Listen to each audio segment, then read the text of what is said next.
বড়দিন উপলক্ষে রাজ্যের বিভিন্ন প্রান্তের সাথে কোচবিহারের বিভিন্ন চার্চে সকাল থেকে মানুষের ভিড় করেছে। প্রভু যিশু জন্মদিনকে সামনে রেখে ক্রিসমাস পালন করা হলো কোচবিহার শহর সংলগ্ন বাবুরহাট এনইএলসি কোচবিহারের মাতৃমণ্ডলী কোচবিহারের চার্চে প্রতি বছরের মতো এবছরও সকাল থেকে সর্বধর্মের মানুষ উপস্থিত হন। অন্যদিকে চার্চে প্রার্থনা সহ বিভিন্ন অনুষ্ঠান আয়োজন করা হয়েছে। বেলা বাড়তে ভিড় আরো বাড়ে। সেখানে সকলে প্রার্থনা করেন যেন সকলে ভালো থাকে। সেখানে শুধু খ্রিস্টান ধর্মের মানুষ যায় তা নয়, সর্বধর্মের মানুষ আজকের দিনে চার্চে গিয়ে প্রভু যিশুর কাছে প্রার্থনা করে। অন্যদিকে 25শে ডিসেম্বর ক্রিসমাস উপলক্ষে অনেকে আজ গিয়েছে পিকনিক করতে। বাগডোগরার অদূরে কার্শিয়াং ডিভিশনে বাগডোগরা রেঞ্জের সংরক্ষিত বনাঞ্চলে অবস্থিত টিপুখোলার ইতিমধ্যে পিকনিক করতে ভিড় জমিয়েছেন অনেকে। শিলিগুড়ি সহ বিভিন্ন এলাকা থেকে জঙ্গলে ঘেরা পিকনিক স্পটে আসে সকলে। তবে বেশ কিছু বিধিনিষেধ জারি করা হয়েছে বন দপ্তরের তরফে, কারণ জঙ্গলে 40টির বেশি হাতি রয়েছে।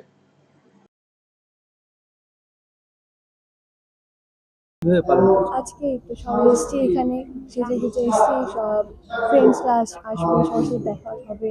তো এভাবে আমরা কেক খাই, সবাই মিলে আনন্দ করি।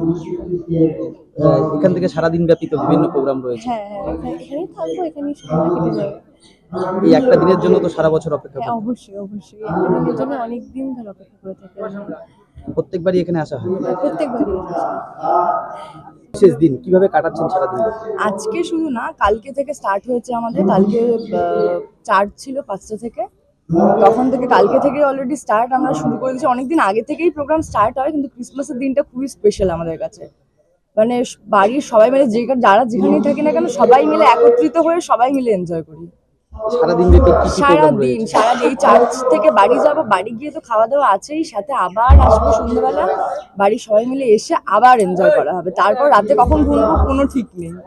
এই দিনটার জন্য তো সারা বছর অপেক্ষা অপেক্ষা করে থাকি, একটা দিনের জন্যই আসে, তারপর ছুটি এনজয় বাস।